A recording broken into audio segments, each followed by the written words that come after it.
Chapter 6. Paglabas ni Vic ng silid ay tsaka siya umiyak ng umiyak. Namumuhi siya sa sarili. Sa sandaling pagkalito ng damdamin ay ipinagkaloob niya ang dangal sa lalaking hindi yata siya mahal. Matagal siyang nanatili sa ganoong ayos. Nang mahimasmasan ay dinampot ang mga damit at nagbihis. Kaya ba niyang magtrabaho kung ganitong may nakapagitang pader sa kanila ni Vic? Berna! Mahinang tawag ni Vic sa kanya. Hindi niya namalayan na bumalik ito. Bakit? About what happened. Gusto kong panagutan. Tumawa siya ng mapakla. Walang pag-ibig na na-involve. Pakakasalan mo ko? Saglit na natigilan si Vic. What do you call about what happened to us? Last? May galit sa tinig na sabi nito sabay talikod. Napamaang siya sa ginawa ng lalaki. Ano kaya ang ibig nitong sabihin? Napahalukip-kip ang dalaga. May namuong hinala sa kanyang isipan. Umiibig din kaya sa kanya si Vic? Bakit hindi nagtapat? Pinilit nilang maging sibil sa isa't isa. Hindi sila bumabanggit sa nangyari sa kanila. Puro tungkol sa trabaho ang kanilang pinag-uusapan. Natapos ang isang linggo na walang namagitan sa kanila. Kapwa nila iniiwasan ang isa't isa. Mr. Lucas, this is a surprise. Kulat na sabi ni Berna. Nang datnan niya ang boss na kausap ni Vic paglabas niya ng silid. Good morning, Iha. Mukhang napuyat kaya. Napasulyap siya kay Vic bago sumagot. Tinapos ko po yung series ko kagabi. Pwede na akong umuwi. Sasabay na ako sa pagluwas nyo. Teka, kukunin ko ang disket.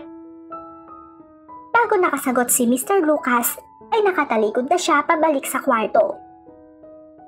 Hindi siya tuluyang pumasok ng kwarto. Nagkubli lang sa may divider upang mapakinggan ang pag-uusap ng dalawa. Bakit napasugod ka, Mr. Lucas? Naninitang sabi ni Vic sa matanda. Nagwawala na si Myra. Abay ginugulo kami sa opisina. Sinabi niyo ba kung nasan ako? Hindi, pero alam niyang may pinagkakaabalahan kang iba. Pakisabi kay Myra na mag-aasawa na ako. Me and Berna will get married soon. Muntik nang mapasigaw si Berna sa narinig. Natakman niya agad ang bibig. Nakita pa nito ng mabitiwan ni Mr. Lucas ang kwako nito sa pagkabigla. Are you serious?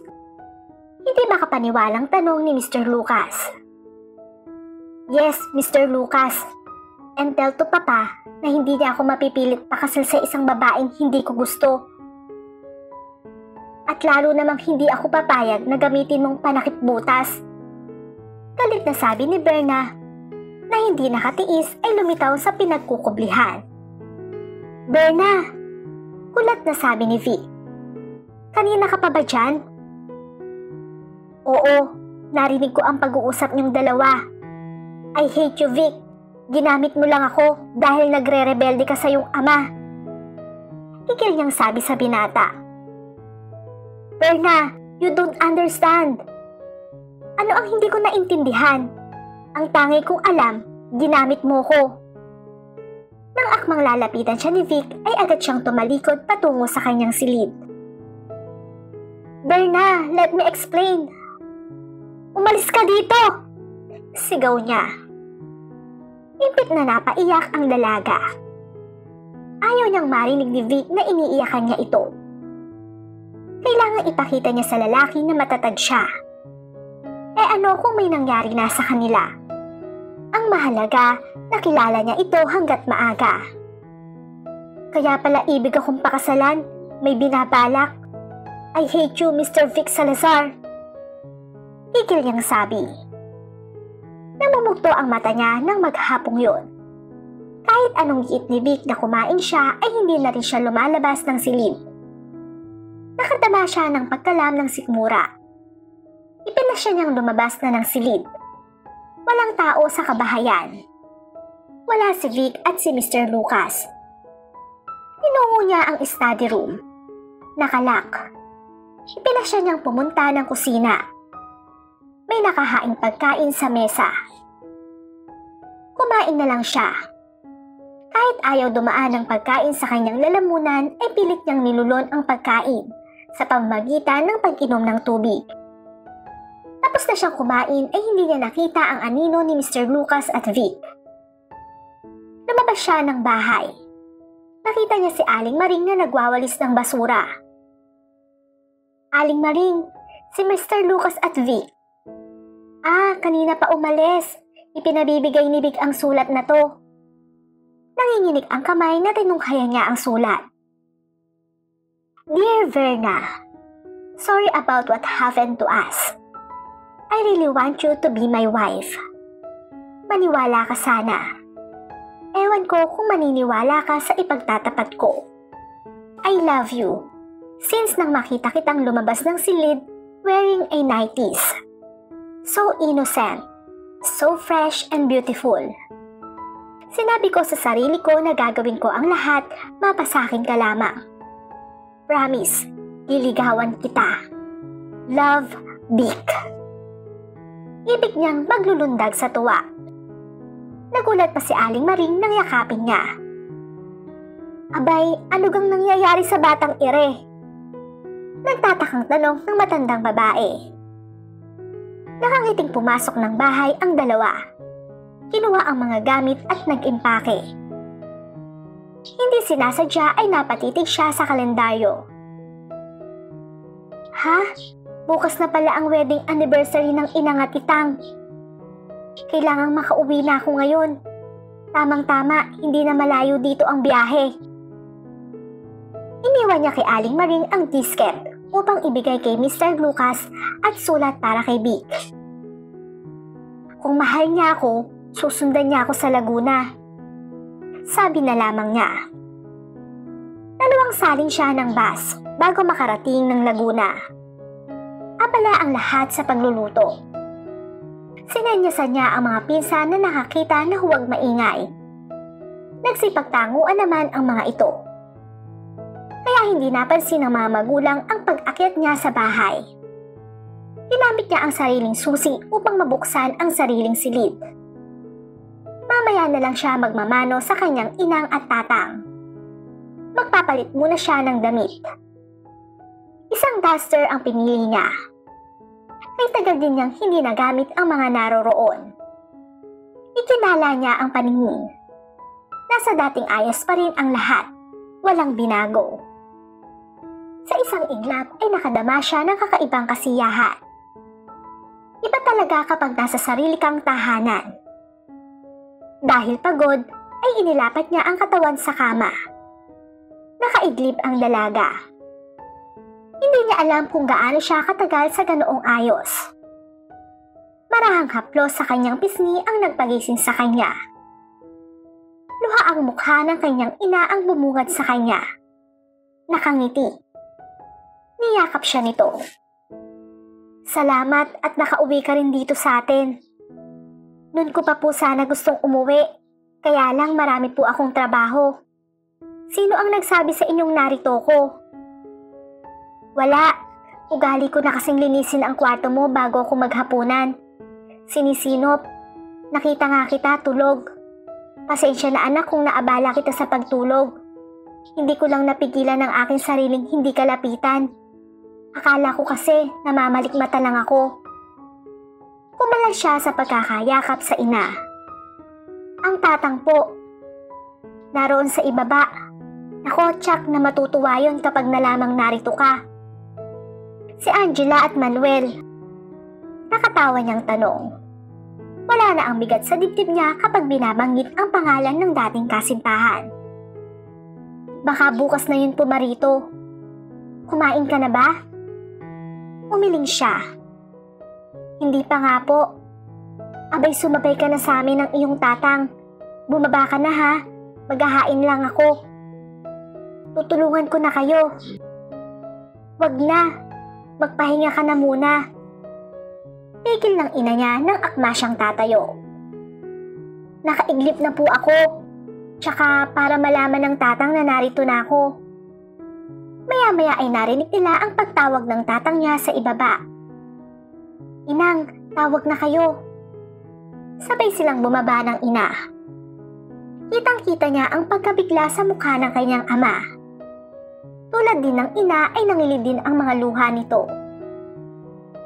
Berna, anak, kay tagal mo kaming hindi dinalaw.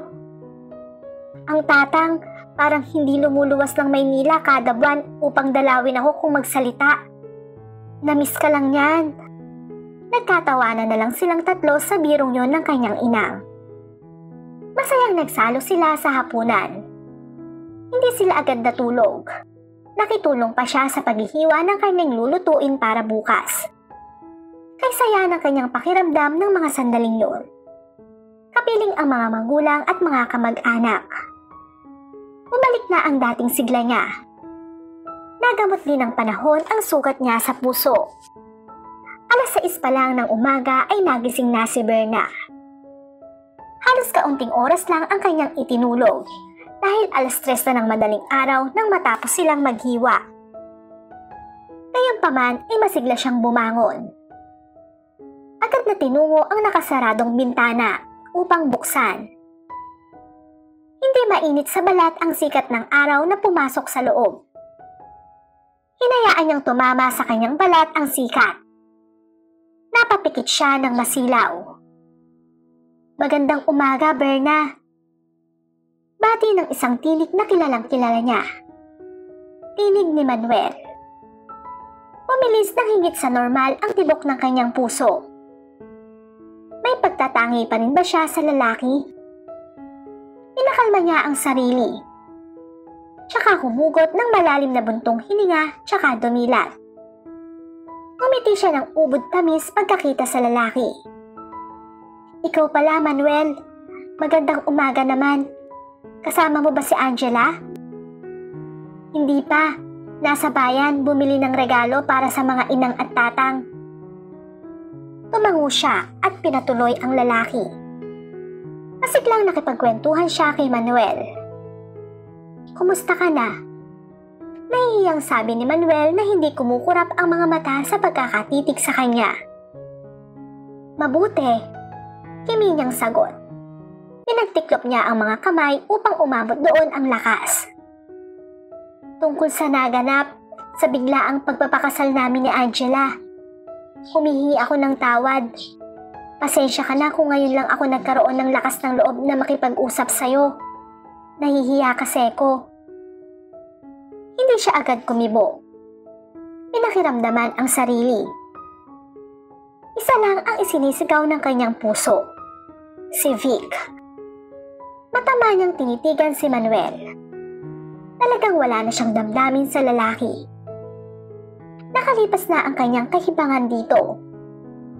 Dahil sa natuklasan ay wala na siyang inhibisyon ng makipagpalitan ng salitaan kay Manuel. Naramdaman niya na mahal ni Manuel sa Angela. Puro papuri ang naririnig niya sa bibig ng lalaki ukol sa kanyang kapatid. Salamat sa pagpapaubaya mo sa amin ni Angela, Berna. Aminin ko man sa hindi, ay maligaya ako sa piling niya. Nakangiting wika ni Manuel. Natutuwa ako't natagpuan niyo ang isa't isa. Ako naman ay mayroon ng bagong minamahal. Kaya lang, hindi niya maituloy ang sasabihin. Nangilid agad ang luha sa kanyang mga mata. Kaya lang ay hindi ako nakakatiyak kung mahal nga niya ako. Paano mo naman masisigurong hindi ka mahal ng lalaking sinasabi mo? Wala na siyang nagawa kundi ipagtapat kay Manuel ang naganap sa kanila ni Vic. Pero inilihim niya ang pagkakaloob ng sarili sa binata. Hindi na dapat yun malaman ni Manuel. Marahang pinisil ni Manuel ang kanyang kamay. Naroon ang pagpapadama sa kanya ng pakikiramay sa naganap sa kanya. Mahal ka naman pala ni Vic. Bigyan mo lang siya ng pagkakataon na ipakita sa'yo. Umiiyak na yumakap siya kay Manuel. Tagpong ninatnan ni Angela. Manuel! Ate! Galit na sabi ni Angela. Nagitla pareho ang dalawang magkayakap. Mabilis na naghiwalay sila. Masama ang tingin ni Angela sa kanila ni Manuel. Agad na tumayo ang lalaki upang salubungin ang kabyak. Angela, nariyan ka na pala. Nakangiting bati ni Manuel. Subalit hindi nito pinansin ang asawa, bagkos ay nilapitan siya. Bakit umuwi ka pa rito, ate? Tahimik na kami ni Manuel. Bakit sumipot ka pa? Nag-uusig na sabi nito. Angela? Gulat na nasabi na lang ng dalaga na wala ang kasabikan sa kapatid.